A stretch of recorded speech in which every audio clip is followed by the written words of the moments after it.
Hey, Jimbo, you ready for this deal? Crack the latch, Cody. I like it. Crack the latch.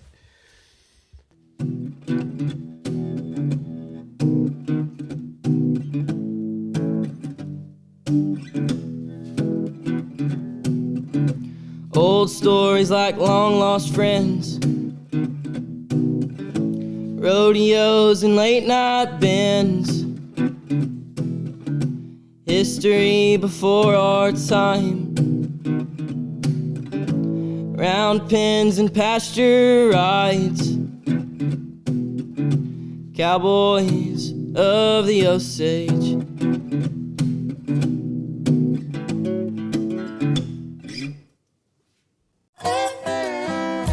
Howdy, friends and neighbors. Time once again for the Cowboys of the Osage podcast with your host, Jimbo Snively and Cody Garnett. Now let's sing a little bit about it.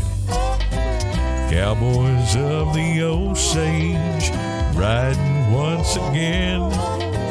Always got some time for a friend.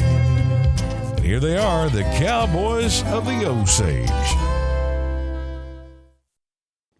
Howdy, everybody. Welcome to another edition of the Cowboys of the Osage podcast, brought to you by the Ben Johnson Cowboy Museum and the Buck and Flamingo Turquoise Shop. They're both located in downtown historic Pawhuska, Oklahoma. Hey, it's old Cody over here, and as always, I have my main man with me, Mr. Rodeo historian himself, Jimbo Snively. Morning, Jimbo. Hey, Cody boy. What's going on this morning? It's a great day in Osage, man. And Cody, you know, this is my favorite time of the year. We got the NFR and Christmas, and you just can't beat it. And we just wound up the National Finals Rodeo, and we're going to talk about it a little bit today. And to help us chop it up, we got none other than Cheyenne Frontier Days Hall of Fame famer and your dad, Rocky Garnett. And we're going to get into the whole deal, hash it out, find out who won and who lost. And Sounds good to me. you know. So anyway, boy, it's a great rodeo, I thought. A lot of close races. Did a lot of close races. I really enjoyed watching it. Plumb from the very first performance to the last one. Well, and you know, unless I'm mistaken, all of the events came down to the last night except the bull riding. You know, wasn't decided till the last night. And I guess that's the way it's set up to be with all that money now. Yeah, that's the way you want to see it. You I want guess everyone. so. You want several people to have a chance to win that world, and you want a lot of suspense coming into it in a good race. I've never seen so many close races. Well, it's all that money, Jimbo. After the 9th round, before the 10th round, the three all-arounds guys, the top three in all-around were separated like by $2,000. I've never heard of that before. How much did your grandpa win at the first national finals when he won the average, Jimbo? He won $1,439, which was a pretty good lick in 1959 because he placed in several rounds, but still that's nothing, you know, compared to today. One time, Dad, you place in 6 rounds in a row or something there at the finals? I placed in 7 rounds and went second in average and win $10,000. Yeah. The Steer Roper now, that would be probably at least about $100,000, you know? Yeah. Right. For sure. It's changed a lot. I remember just a few years ago, I was staying up till midnight, 1 o'clock, sometimes 2 o'clock in the morning, watching ESPN2, trying to tune into the finals. And hell, we'd stay up all night watching it. Well, when I'm older than you, and I remember a time when they just showed it. It seemed like it was Sunday afternoon, or maybe it's Saturday night, but they just showed the last performance is all they showed. And Heston always sponsored it. You know, all the farm equipment, you know, and all the commercials were the Heston farm equipment. Yeah, they always had a commemorative belt buckle. Yeah, right. First time I went to the finals, I still have a Heston jacket to give away. Right. But the only thing they showed on local TV was the last day or last night. I think that's how the terminology, you know, when they talk about it, not the eliminator pin in the horses, but the TV pin. I think that's where the TV pin came from, is the one night they used to show the national finals on TV, and they used to just try to show just good bucking horses, you know. Mm-hmm. And that was back in Oklahoma City, of course, you know.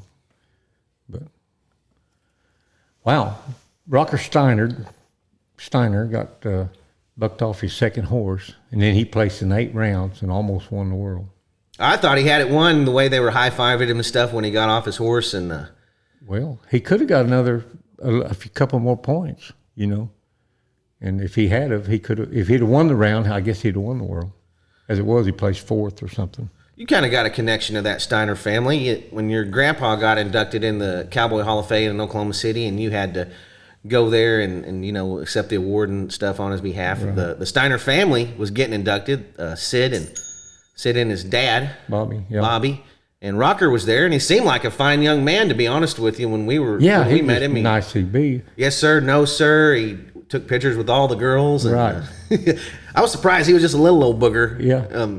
Lauren and I think Leslie, they had him on their shoulders taking a picture. He's a little bit. You can tell he might have a little wild streak in him, but Well, what cowboy that rides bucking horses don't have a little wild streak in them? There's something wrong with them. I thought it if was they don't. funny when Bobby did his acceptance speech. He was talking about.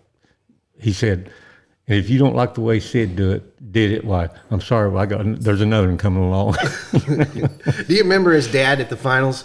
He used to wear like I don't know what the heck it was. It was these like tight leather pants. He was bulldogging in them, and he had this big puffy woolly shirt on.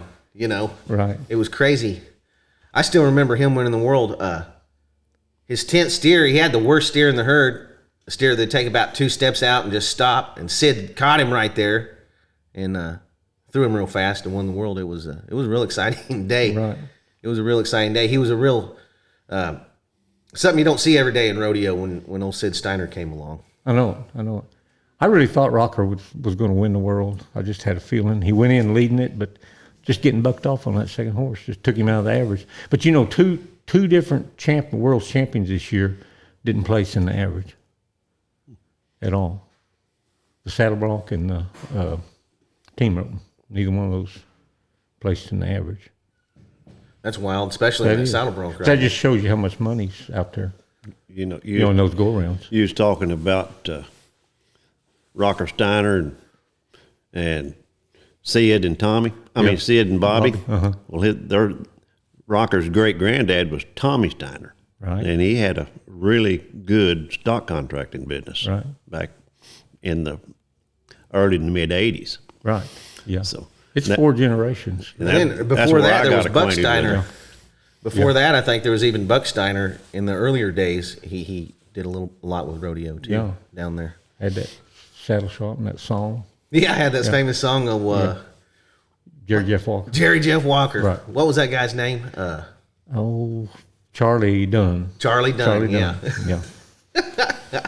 You're the one that introduced me to that song. Now Yeah, it you was can't remember anything about it. Well, it's a good song, Jimbo. Oh, okay. The longer this hair gets, the less my memory works, it seems like. I don't know. You know, I'm never that big a fan of the bareback riding. I don't know why. It's not my cup of tea to watch most of the time. But I was excited to watch Rocker this year. He made a good race out of it. You know, he kind of rubs some people the wrong way. I guess some of the old guard rodeo people. But, God, he's brought a lot of fans to rodeo. Yellowstone alone, I mean, hell. Yeah. He's famous now. Right. But Why do you think everyone hates on Rocker so much, Dad? Well, it's just he's got a young, wild attitude and a short temper. Right. You know, I know another man like that. Yeah.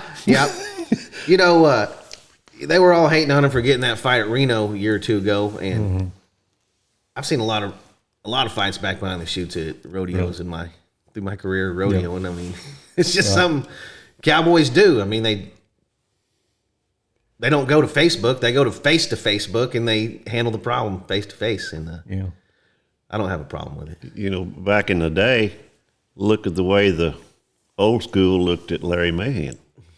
Mm-hmm. Yeah, his hair was just a little bit long. He had long hair and a fuzzy hat. Right. Yeah, that's true. Now he would be nothing. I mean, you know. Look at one of the most famous rodeo pictures of all time. It's in the rodeo arena. It's not a rodeo. It's old Slim Pickens and Yeah, that guy hitting him. Uh-huh. Yeah. And that's one of the most celebrated rodeo photos of all time. So, yeah, I think everyone needs to get off old Rocker's back a little bit. I forgot about Larry Mahan being that way, but he was a little controversial at first, you know. He wore those fuzzy hats. He had longer hair. He wore big collars. You know, He wore Big fuzzy coats too. Right, Yeah. right. At San Francisco, the last rodeo of the year, there's some of them bulldogs that took him down and cut his hair with their pocket knife. Really? Yeah, cowboys really don't like long hair. It's just it's bred into them as like cats not liking dogs not liking cats, Yeah, and right. vice versa. I mean, Yeah, but boy, that guy's brought in a lot of fans. yeah, he has. And it was a good race. I don't even know who won the world in the bareback riding. Now, Cody, if you hadn't asked me, but Dean Thompson. That always seems like that's a tight race. That bareback riding. Well, he beat him by 18,000. So if Rocker had just had won that round, instead of placing third or whatever he did, why he'd probably won the world. But, it was a good race. Yeah, it was right down the wire. And for a guy to get bucked off and then come back and just place it in go rounds and not get any of the average, make it that tight. That's like I say. I think he placed in 8 rounds. You see, dressed up like Elvis at the back number ceremony. He had that black Elvis Oh, really? leather jumpsuit on. Yeah, I missed that. Yeah, he was looking cool. Yeah. Have you ever seen that video of him water skiing on his bare feet, and then he gets down on his hands and skiing on his hands? He's a world class. He's some sort of world class water he is. skier. I know. He's unreal. He's an athlete, stout little booger too. No doubt. Look forward to the new. At least you know what? The only good thing about him not winning the world this year is he probably would have. You know, some people may not even know. His granddad, Bobby, when he won the world, he retired. And then his dad, Sid, when he won the world, he done the same thing, and he retired. So I probably look for Rocker to follow suit on that. And it's a good thing he didn't win the world this year because we get to see him another year. So. You know, I've heard people say that, but I think he's having too much fun. I don't know that he'll retire. He is having a lot of fun. He's got it going on. He's now. the rock star of rodeo, no doubt about it. It'd be hard to give that up. He's got to have groupies and everything else. Oh, I mean, you know. it's the wildest thing you've ever seen. I would assume. I know it, but God dang. If I was a little younger, I'd try to join his entourage. right, yeah, he'd be a roadie or something. Yeah, I'd be a good roadie. Cody the roadie. Yeah. Shoot, Carries money around, and all the money's winning around. Yeah, I don't know if I want to ride that plane with him because I think he flies the plane. Yeah, and no, he's got some old no. saddle bronc riders flying the plane for him. Yeah. Bobby Brown, old world champion. I just don't know. I'd figure out another way to get there for sure. Then we had the bulldogging come up after that. I thought Will Loomis was going to win it. He jumped out and win 1, 2, 3 rounds there early, you know, and looked like he was going to win it. And daggum, he didn't end up getting beat. You know, if I was going to pick a bulldogger out that looks like the meanest bulldogger out there that you don't want to mess with, that'd be Will Loomis. Yeah. Holy moly, that guy looks mean. Yeah, he always takes that hat off and he's just slick, bald headed, you know. Yeah, I ain't going to say anything to him. No, I'm not gonna make fun of it. You know, that's another guy, come from a multi-generational rodeo family. His dad, Bob Loomis, quite the steer wrestler himself. You know Bob, Dad? We just knew each other. We didn't run in the same circles or anything. We knew each other. We'd tell each other in the passing, hello. Bob, I think he was, he might have traveled with Steve Duhon and that crew. Probably one of the best bulldogging crews. Bob, legendary bulldogger. It's just amazing as we go down this list how many generational families you see, you know, that Oh, yeah. all the way to their great granddad, you know, they were involved with rodeo. Right. For sure. That J.D. Struckness, he won it, and he went out. I think he had no time or something on his first steer, and he came up through and won like 8th in the average, but he won enough go-around checks to get the world. That guy seems all business to me when I watch him go. I mean, he's not down there joking around and slapping everyone. He has a pretty serious look on his face, and by God, he bulldogs really good and very technically correct. Yeah. And the steers this year, I thought were pretty decent, had enough size on them, and had some horns, you know. So it made a pretty good bulldogging, really. Do you remember when there almost used to be a kind of like an eliminator round in the bulldogging? They'd always have a pen of old, bigger steers. I guess they'd haul all year. They didn't have access to maybe to a new set, and you know they were big, they were nasty, they would set up. You know, they all had a little trick to them. I felt like they tried to sort them all down, all the bad ones down to one round, and almost had an eliminator round, just like the bareback riding, bull riding, and saddle bronc riding. You remember that, Dad? I remember that. Sure. I remember I saw several races go down to that 10th round in the bulldogging before, and Some of them steers, they didn't look like steers. They looked like ox. yeah, they used to have a big old pen of steers, and I think that now they're bulldogging a fresher pen of bulldogging steers. It looks like it used to be. I guess they try to gather up the best. The steers this Couple year herds from the- come off of 3 different stock contractors. Okay. A pen for each stock contractor. Wow. So I think there was one pen was from California, and one pen was from Texas, and one pen was from the Northwest. Wow.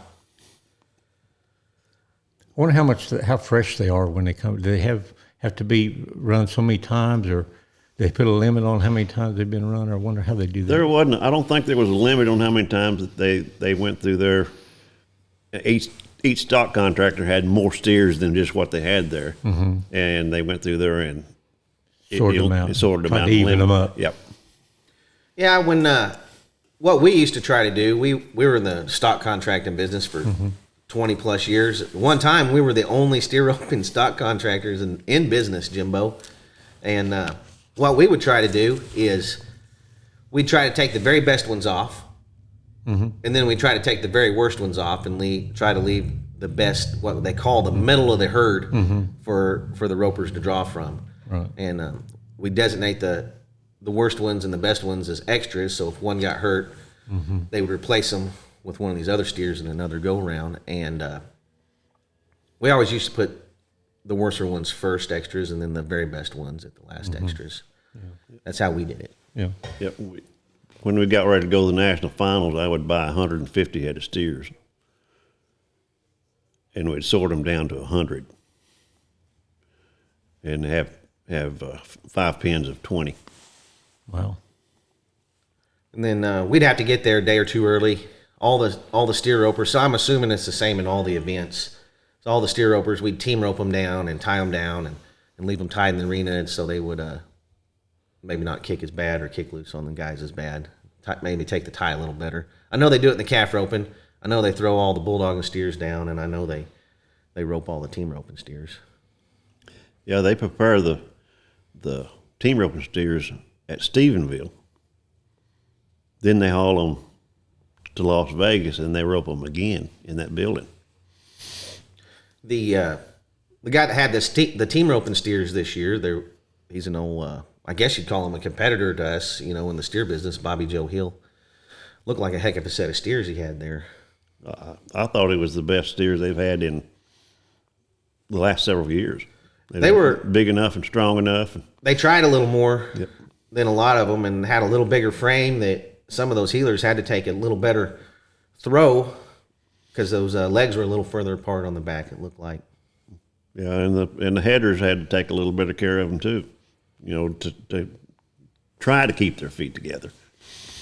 Me and Jimbo was talking the other day after the finals, and he was like, "Cody, why the heck are these guys taking those bad shots like that on the head end?" I'm like, well, look at the times it takes to place in any of the go-rounds. I mean, you have to be a long 3 or a short 4, or you're not even going to get a sniff of that money. And if you're already out of the average, or if you plan on going for every go-round, I mean, I don't feel like you can take a high percentage shot and be even competitive in the team roping. That one crew did, and they ended up winning second, I think, in the average. They didn't do hardly any round. I forget their name, but they. That the crew, they missed their last steer. They were the only ones with. Well, I think down. it was the ones that ended up winning second, Cody. But anyway, they didn't hardly play. Oh, is that guy from out there in New Mexico, Begay? Yeah, he won the average. I think he ended up lucking out on the average. They kind of took their time and didn't place in many rounds. And early on, what got me though, some of them, and even Joe Beaver said it, during the broadcast, said if you got a steer you can't win on, you still got to rope him. And some of those steers were going to the right, and they were going left, and they threw it anyway, and went out of the average. And to me, that's not very bright. But I like old Joe's commentating, and we had a side pot going this year. Every single year he loses his voice about halfway through the NFR, and this year, I'll be danged, his voice stayed good and strong through the whole thing. Yeah. I don't know what he done different, but he did something a lot different, because this is the first year that in recent memory I can remember where Joe Beaver didn't lose his voice honey and lemon juice and a little whiskey. Yeah. Pendleton whiskey and probably honey. That's probably what got him. Kept it. He finally. But found we a were, good you know, mixture. we were pulling for our Tanner Braden, local cowboy, and they didn't have the best finals. You know, Had it's some problems. weird. Tanner Braden, his grandpa made the national finals. His dad, rookie of the year. His dad and my dad, it's crazy. Bucky Braden and Tanner Braden's dad, they used to travel together, Jimbo, Right. to rodeos. And Tanner, I don't think he was born quite yet, but his other brother, Colt, was. Yeah. But yeah, it's just a small world Yeah, out there. yeah. Tanner's dad and my dad were traveling partners at one time. Oh, rodeo's a pretty tight circle when you get right down to it. Boy, howdy. He did have some trouble with the head in. And, Yeah, yeah.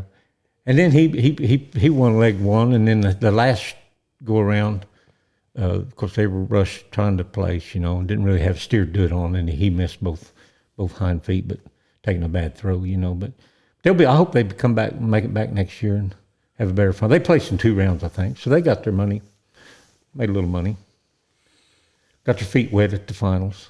I'm unassuming it was a very long ride home for them boys. Well, it probably was, but And hopefully we wish them luck this next year. They got their feet wet. Tanner, maybe he can pick him up, one of these top-tier guys, header-wise. I mean, Kyle Dennison, he made it to the national finals. He's one of the best in the world, but maybe Tanner can pick him someone else up, one of these top guys that don't miss. what about Coleman Proctor? Could have safetied up and won all around, but he took one of those. He said the next morning, he said, we need to be 3-4 to win the world. So that's what they were trying to do. Rather than him safetying up and winning all around by winning 4th in the average or something, he took that 3-4 throw so his partner would have a chance to be world champion. I mean, you know, I thought that was pretty good of him. We don't get very many chances to run for a world championship in your life on one steer, so you may as well go for it if you ever have that But chance. you don't get me how many chances you get to run the all around. Well, I got a bad feeling for him because old Stetson Wright's coming back next year. We got this Wasey boy from Oklahoma coming on. He's a good bareback rider. He made the bull riding finals. I got a bad feeling it's probably going to swing back to The rough stock riders novelty. after this year. This was a good opportunity for him. You know, he could have broke the barrier.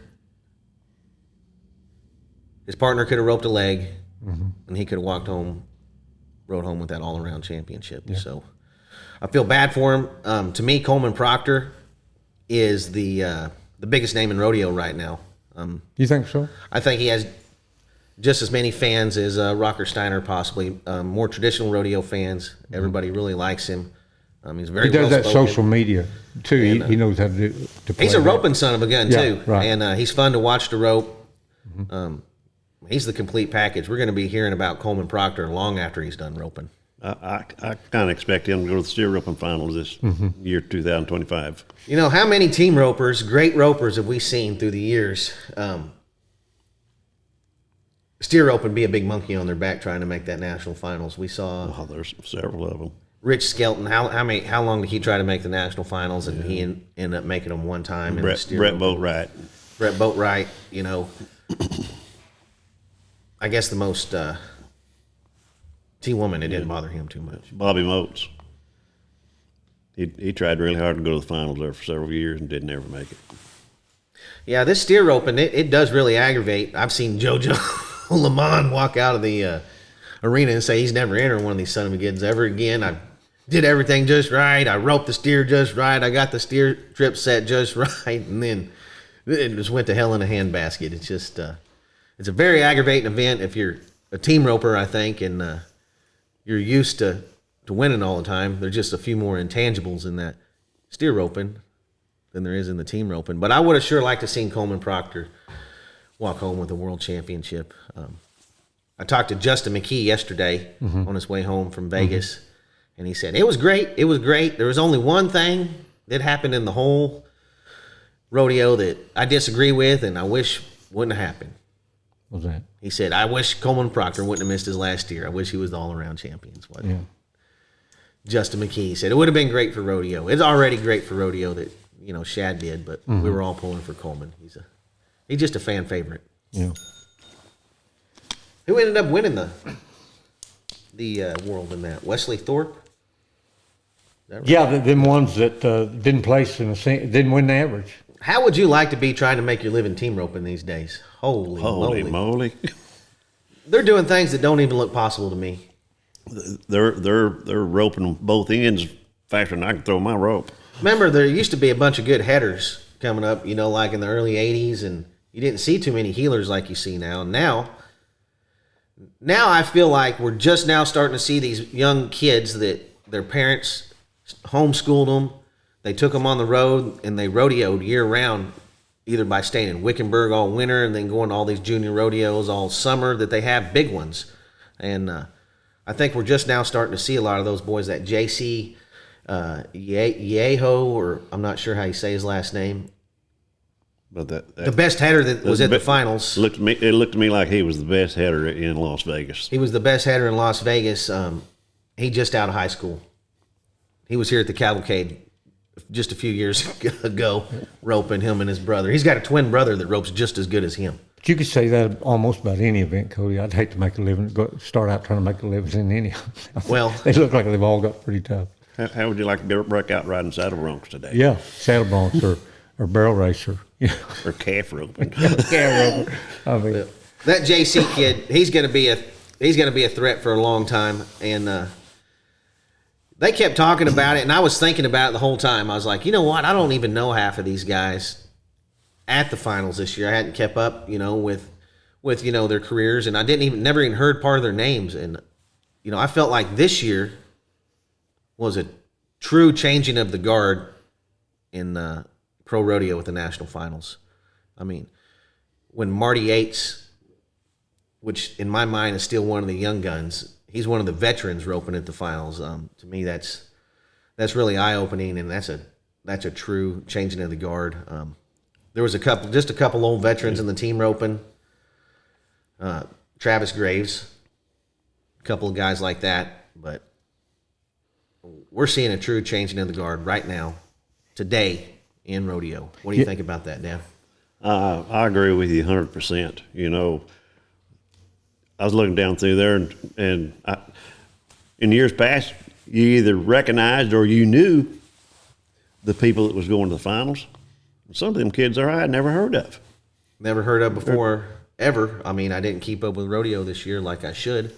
And it's just a true changing of the guard. It's good to see all these young guys coming up and how good they are after they've really went on this junior rodeo circuit, because a lot of people, they're taking this stuff serious. They're taking their kids out of school, they're buying a big rig, and they're staying gone, and they're helping them become the best in the world. And now we're seeing them at the national finals. But they're only take 15 at the national finals. That's right. Pretty tough. There's some kids team roping right here in Oklahoma that's not but 14, 15, 16 years old. That's number 9 heelers and 8 headers. Yeah, it's pretty wild out there on that team rope. And I'm so glad I'm not trying to make any sort of living with a team rope in my hand, because those boys, they take such low percentage shots on that head end. They just have to, but it's turning into high percentage shots for a lot of these guys. I mean, they can just do it. Well, those guys, like I say, that won the world, they did not place in the average at all. Eight monies in the average, and they didn't place any of it. They did it all in go-arounds. And that's huge, with that average paying $90,000 and dropping from there. I mean, that's huge. That's winning a lot. Yeah. Well, Ryder Wright did it in Saddle Bronc. He failed to mark was it his second horse that he didn't mark out? I think so. And boy, that was close too. Looked to me like it could have went either way. Yeah, could have went. And what did y'all think about that control room where they had all those cameras and they were supposed to do the instant replay deal? They've been asking to do it for the last 10 years. But did they change a single ruling? Did they affect it in any way? Yeah, I think they changed several rulings. They changed several rulings. Okay, in calf roping, I know they did. And I think the mark out rules and a few things, they got them, a few people too. Because I'd heard somebody say, well, they didn't change anything, and they didn't explain it very good during the performance, because everything's happening so fast out there. They go right to the next bronc rider and stuff, and they didn't really explain it.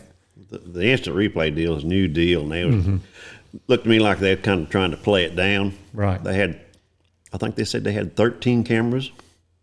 Yeah, they had Yeah, a 13 lot of different camera different views cameras. than the people. I think it's a heck of a good thing because, just a few years ago, I was watching Luke Branquino. He bulldogs a steer, should have got a qualified time. They gave him a no time. Instant replay would have given him a world championship that year. Just a few years before that, Larry Sandvik in the bareback riding, a flank strap got wrapped around his neck in the 10th round, jerked him off his horse, and that cost him a world championship that year. They didn't give him a re-ride. He would have won the average in the world that year. And there's several instances like that in the 10th round that I can remember right off the top of my head that instant replay would have changed who the world champion is that year.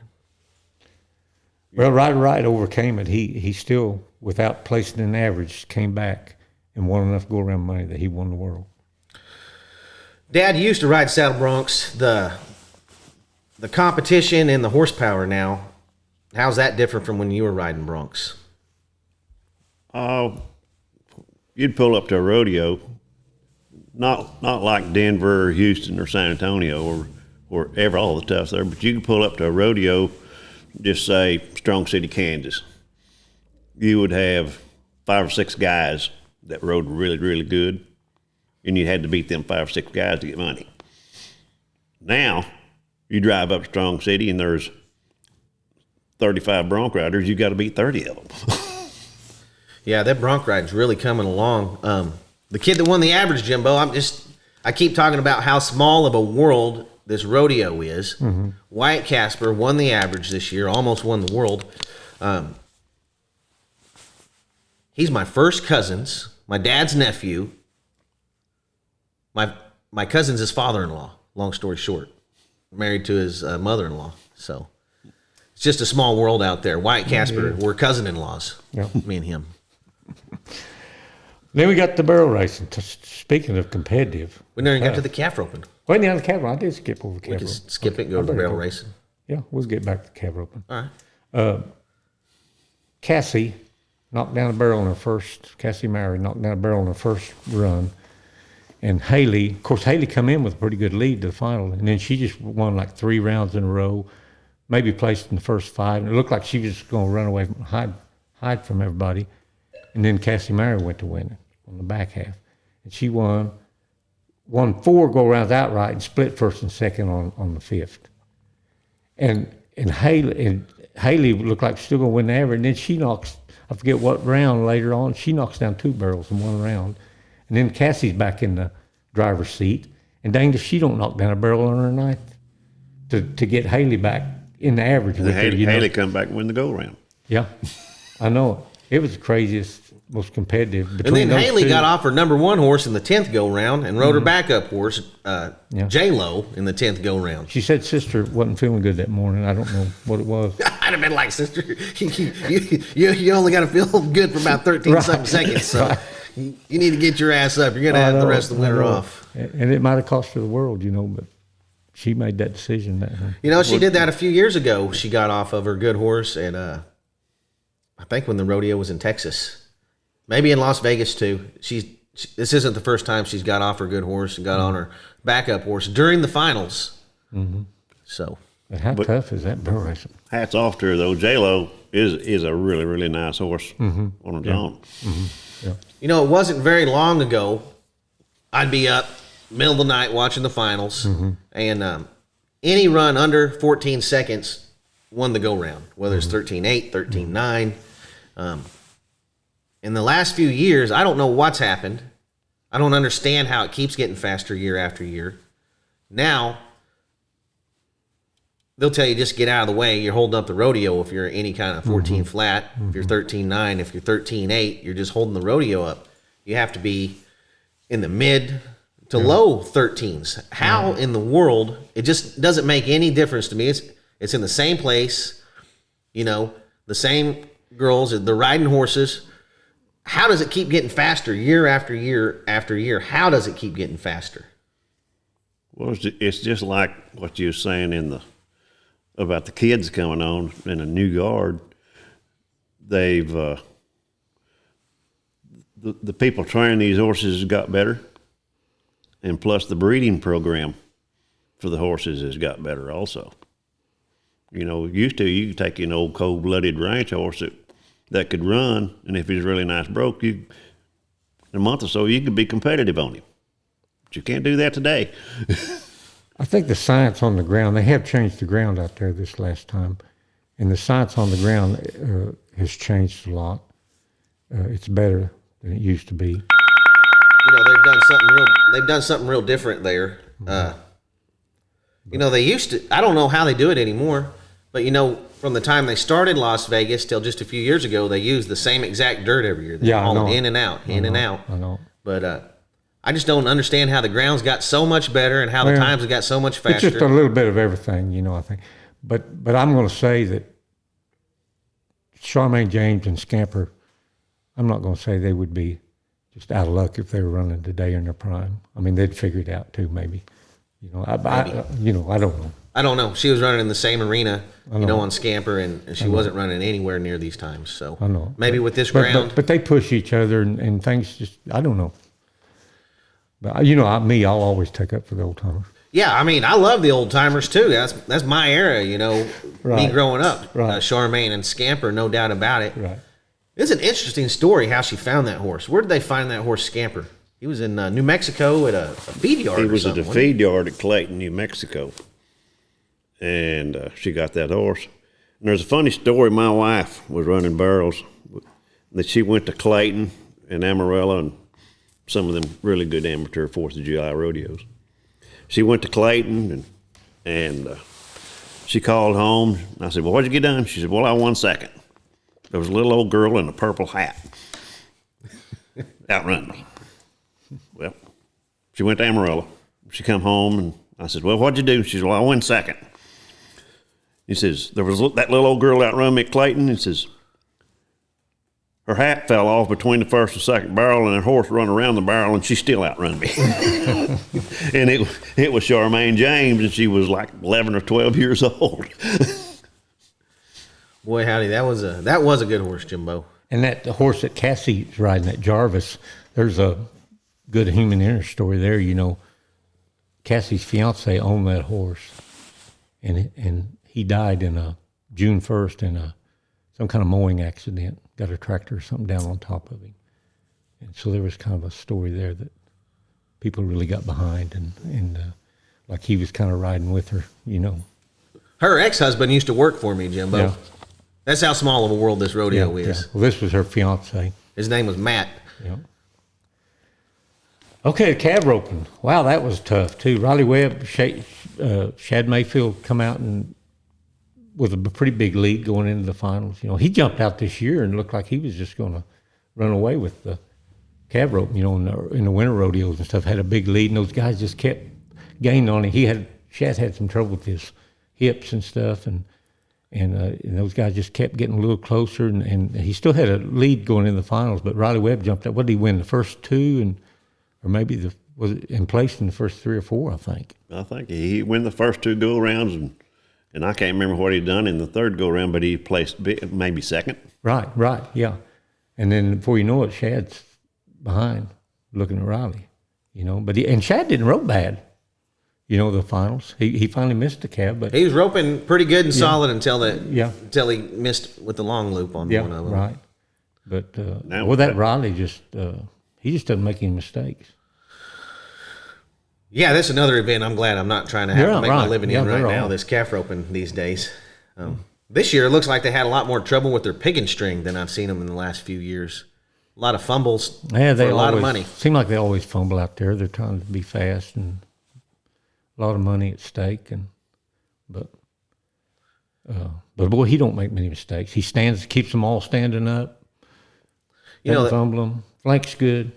that instant replay, I don't know for sure how much truth there is to it, so I'm just going to throw We're not about a truth rumor on here. a rumor that I heard out there because I haven't confirmed it or anything. So on that instant replay, Jimbo, they were looking at any calf getting jerked down, and it was a rather large fine. I heard $2,500 for any calf that got jerked down. So I think they were handing out several of those during the finals on that instant replay. Wasn't that John Dowsh? He made a good run on his second calf, and and put 2 wraps and a half hitch on him, and he got up. Yeah, that calf kicked every time. Tried to get up. I know it. But it looked like it was real close. And even Joe Beaver said, I'd like to see the time on that because it looked like he laid there a long time. But, of course, that's Joe's man, John is. But he roped good and didn't win a whole lot out there. But that Riley Webb, boy, he's tough out there in that building.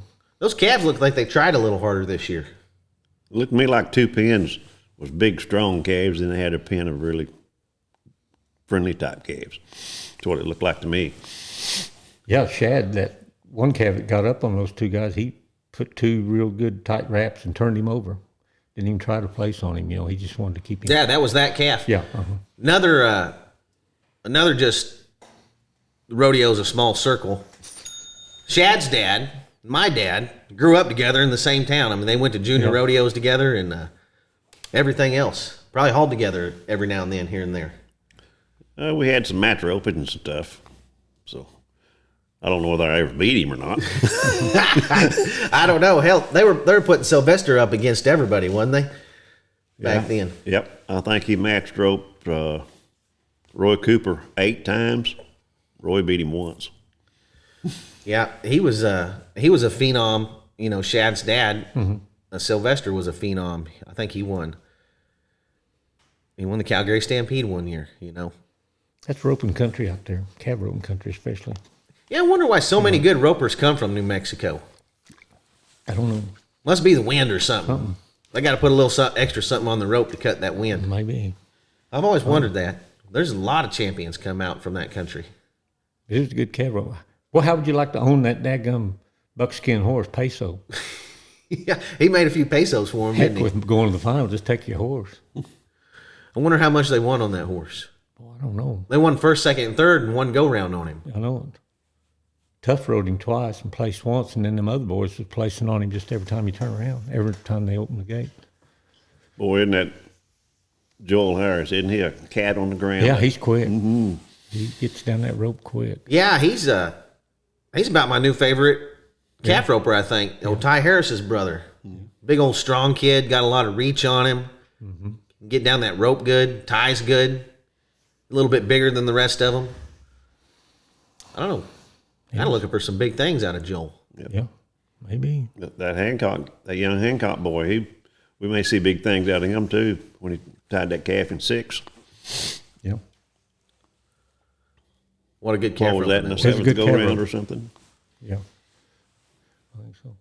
Then the bull riding, Cody's favorite event. Well, Jimbo, to be honest with you, I done tuned out every night by the time the bull riding. It does come around kind of late, doesn't it? Looks like, from what I saw, though, it looks like they were riding more bulls this year than they have in the years past, and that's got to be good. That's got to be good. We got some good bull riders. Their first go-round, didn't they ride like 8 or 10 of them? Yeah. But then they had some tougher pins where they didn't ride very many. And Josh Frost had it won going into the – I say he had it won, but if things had broke just right, that guy that finished second, if he'd have been the only guy who rode, he would have caught Josh.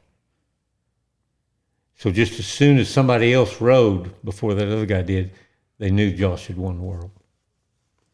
But can you imagine that last guy, what was his name that rode that bull? I can't remember his name. But he was the only guy who rode the 10th go-around. He won $108,000. These bull riders, did you see how much money these guys had accumulated throughout the year? Yeah. All these bull riders? Well, they have all those extreme bulls. Bulls and stuff. Yeah. That's a lot of money. And the bronc riding that way too. Ryder Wright won $475,000 or something. They have some extra events, some bronc riding events. Just crazy.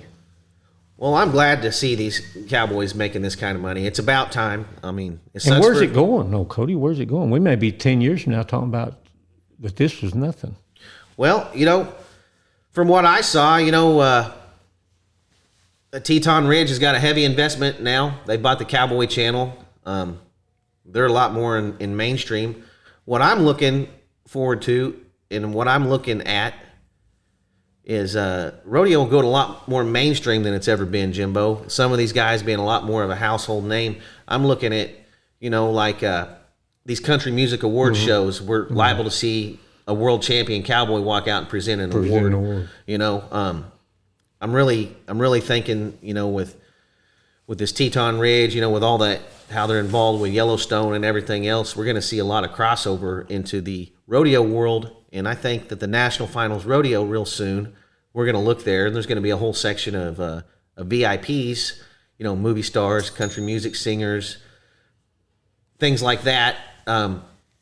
Just like a world heavyweight title fight, but there's going to be 10 of them in a row at Las Vegas. And I think we're going to see a lot more crossover in the mainstream with rodeo real soon. It's going to be interesting to see what happens with this Teton Ridge, you know, where they take it. Yeah, it's going to be real interesting. I was talking to Justin McKee yesterday about this, and he said that's what he's expecting too. You know, we saw it a little bit last year with Kid Rock getting involved with rodeo and some stuff like that, but I really think we're going to see a lot more rodeo guys and bull riders through the PBR because, you know, they've got bought up by the company that owns the Ultimate Fighting and a couple other things like that. I mean, they've got bought up by a major company with major stars on their roster. And I'm almost looking for the same thing to happen in rodeo is what's going on. You think they'll ever move that to a little bigger arena out there when they get a chance? Something gets built or something? Well, a few years ago there was plans to build another building out there on the campus. I think that they will. I think they will, and I think they will. Yeah. I think we're going to see a new venue for the National Finals Rodeo in the coming future. Yeah. It's going to be bigger, better. It's going to hold more people. Doesn't need to be so big that you can't even watch it. You know, like that year they had it in that COVID year. You know, when they had it for that was just too big of arena. I mean, you know, the seats weren't as good and stuff. Of course, let a lot more people watch it, but it was like watching from the top of the grandstand of Cheyenne, you know, or something. I hope they move it to the Alliance Stadium where the Raiders play. Yeah, the only thing, it's the wrong time of year. They'd have to give up a home game. Well, but there is talk about an NBA franchise coming out there, which would be a bigger arena. Well, you know, they have a hockey franchise there too. I don't know how big that arena is. It's downtown. That Thomas Max, that's just pretty close quarters. It's hard to. I'm gonna guess they're gonna move it closer to downtown so people don't have to drive as far to get back to the action. Yeah, if they could just walk to it. Yeah, you know, that'd really be something. Yeah, I don't see why they're not going to. It's a growing segment still in Las Vegas. It used to be their worst time of year. Now it's their best time of year, and it's still growing every year. It's crazy when you go out there. I'm liable to see 1,000 people I know, you know. And you know, last time I was there, I was going to buy a new hat. Mm-hmm. We waited in line for 2.5 hours so I could buy a new hat. That's how long a line was to buy a cowboy hat in Las Vegas. And I think that was a short day. Yep. So I'm looking for big things out of rodeo real soon. Yeah. I bet in 10 years it'll scare us what the prize money might be for those cowboys, which would be good. Well, they keep bringing all that money out there. They need to keep putting more money for the Cowboys. And every time they sign a contract out there, it trickles down to the steer ropers of Mulvane too. Yep. It's been good for the steer ropers. The steer ropers, they're roping for more money than they've ever roped for. Right. They can actually go to the final. It's like making the national finals back in 1990, going to the steer roping right now. I know. It's about what it's paying. Crazy. And I'm just looking for great things out of the sport of rodeo. I'm excited. It's looking up. It's going to be a heck of a run. What do you think, Dad? Where do you think it's headed?